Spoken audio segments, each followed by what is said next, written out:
Hey guys, I'm Liz from the Quick Journey blog and welcome to my YouTube channel.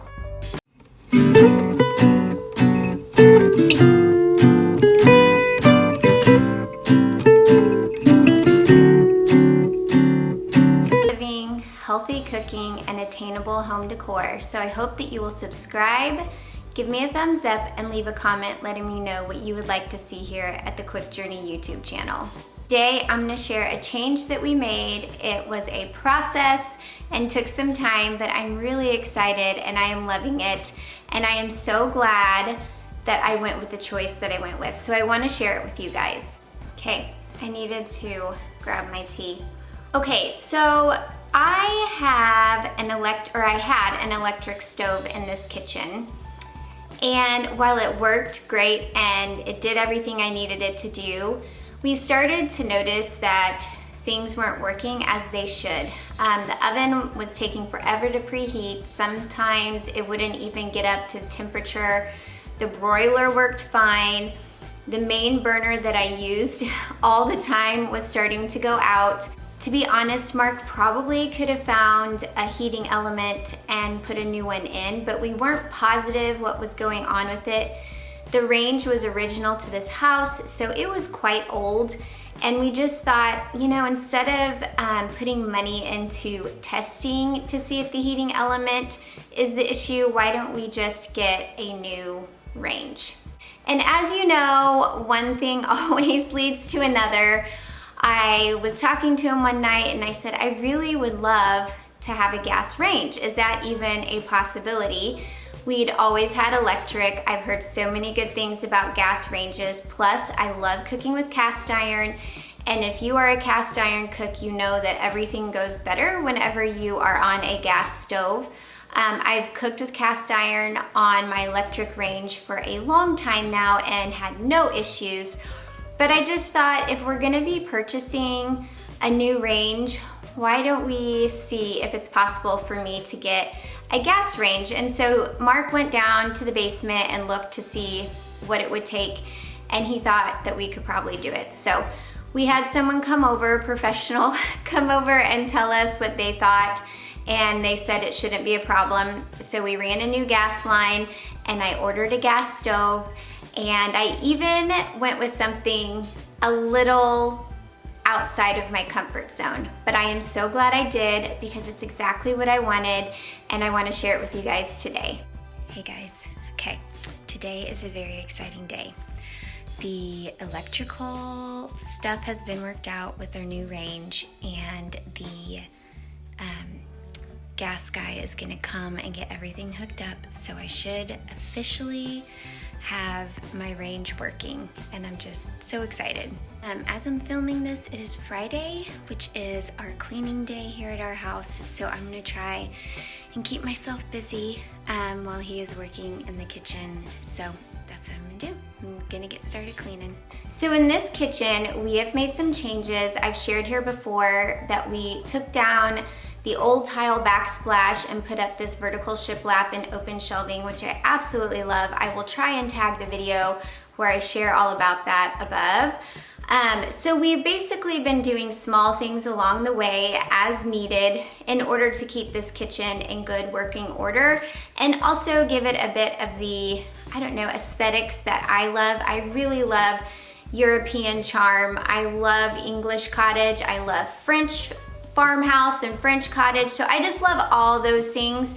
And so I'm always looking for ways to warm a space up, give it that sweet European charm.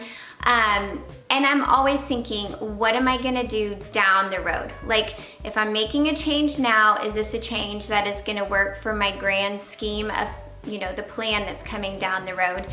And so when I was working on ordering this range and picking out this range, I kept thinking, what do I ultimately want? What do I want this kitchen to look like? It might not be exactly as I want it right now, but what's my end goal? And my end goal was that I wanted it to look, you know, just feminine and beautiful, and I wanted it to also feel lived in and cozy and welcoming. And every time that I thought about the range I actually wanted, I always went back to an Italian range or a French range, and that style just really draws me in for some reason. So I started looking around for companies that sold high quality Italian ranges because I wanted something that was gonna be a workhorse. I wanted something that was gonna last for years and years and years. I don't wanna have to purchase another range if I don't have to ever again, but certainly not for a very long time. And I settled on a brand that has beauty and it's got high quality parts and pieces, and it had amazing reviews. So I am just really excited to share with you what I finally did. And a big change that we made is our old range was stainless steel, and I knew I didn't want to go with stainless steel. So I kept thinking, well, if I don't go with stainless steel, what am I gonna go with? So I am gonna show you what I chose for my beautiful Italian range, and I wanna share the brand with you.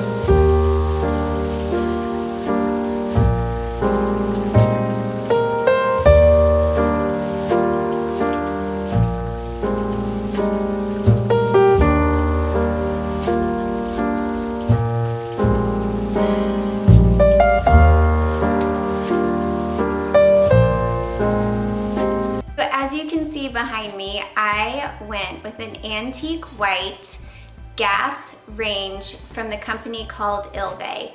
They are an Italian company that produces high quality gas ranges. You can also get an electric range that is an induction top. My range is actually gas on the stove top, and then it is electric in the oven. They call it dual fuel, and I thought that would just work best for us and for what I was used to. The gas would be new for me, but the electric range would be what I was used to always, and so I felt like it was a good middle ground. There are so many things I absolutely love about this range, and I'm so glad I didn't go with something other than what I really wanted. So many times I talk myself out of what I really want, and I often end up regretting it. So this time I stuck with my guns, and I'm so excited because it looks beautiful in our kitchen. It's exactly what I wanted. It has a feminine touch. The knobs are just beautiful. I went with brass for the knobs and the handle. The top is stainless, but the brass just really adds a bit of charm to it, I feel like. I feel like it takes you back to times past, and I'm just really excited to have that on this stove. So ILVE has a couple different lines that they have. They have the Nostalgia line and the Majestic 2. I went with the Majestic 2 range. One of the reasons being that the oven capacity is more what I'm used to. It's more like what you would find in an American stove. The Nostalgia was more of a classic European size, and it made it a bit small for me and what I was used to. So I went with the Majestic 2, and it is perfect. It works great, it bakes so well. There are so many wonderful features with the oven, and I am just thrilled about it. I really, really love the antique white. It warms up my kitchen. It looks great with my countertops. There's actually a bit of an antique white in my countertops. The previous owner put the granite in, and I love the way that the oven just ties it all together. You have the bright white cabinets, you have the showstopper oven, and I'm just really excited to start adding other little pieces to this kitchen. I have some questions for you guys because I am gonna have to be switching some things up as the time passes, and I'm hoping most of them will get done sooner rather than later, and I definitely need your help with a few of the decisions. But first, I want to bake one of our favorite casseroles here in this house. It's a breakfast casserole. It's the first thing I baked in my oven. The kids love it, and it's what we're gonna have for lunch. It's technically not breakfast time, but they will be happy nonetheless. So with that, let's bake this sausage egg crescent roll breakfast.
Enjoying the casserole, let's chat about a few things I need help with. So our microwave actually is going out as well. We have Gorilla Glued the handle on, the door is kind of falling apart, and we have Gorilla Glued that on as well. So it is on its last leg. All the appliances in this house were original, and they have slowly just broken down on us as time has passed. We replaced our refrigerator a couple years ago, and the stove was next, and the dishwasher we have repaired a couple times, and the microwave as well. So what we're gonna do above the stove is take out the microwave, put up a ventless hood, and Mark is going to build like an encasement to go around it so it looks a bit more decorative, and you won't even really see the hood. So I'm really excited about that. It will blend in with the cabinets, and we won't have this huge eyesore over our ILVE range that looks so beautiful. So that is the first step. The stainless will be coming out of the kitchen, and it will be concealed with a beautiful white encasement. So my question is, what do I do with the knobs on our cabinets? Do I put on white wooden knobs and make it a bit more English, or do I leave it stainless? Because I know technically the stainless knobs tie in to the stainless top of our range. But I was thinking about changing out the knobs to wooden ones and painting them white. I thought it would make it feel softer in here and more charming, and just be more fitting with the new range that we have. Okay, so my next question, as far as the design for this kitchen, I have learned from another YouTuber. It's She Holds Dearly. I will try and tag her in the video or the description box below. She always says in order for a design element to look intentional, it needs to be in 3 different places in the room. And my question is, how do I add in brass to this kitchen without it feeling overwhelming and a little too bright and shiny? Because I don't have brass anywhere else in my kitchen. I do have copper. But other than that, I don't have brass, and I would love to know if you guys have any ideas with a couple other areas of my kitchen where I could incorporate some brass. Hey guys, that is it for me today. Thank you so much for joining me here on my YouTube channel. I am so thankful that you guys check in with me every week and watch my new videos. Please let me know how you would incorporate more brass in this kitchen and anything else that you would change. I love hearing your recommendation. With that, we will see you next time. If you are new here, please subscribe, give me a thumbs up, leave a comment letting me know what you'd like to see here on my YouTube channel, and we will see you guys next time. Bye.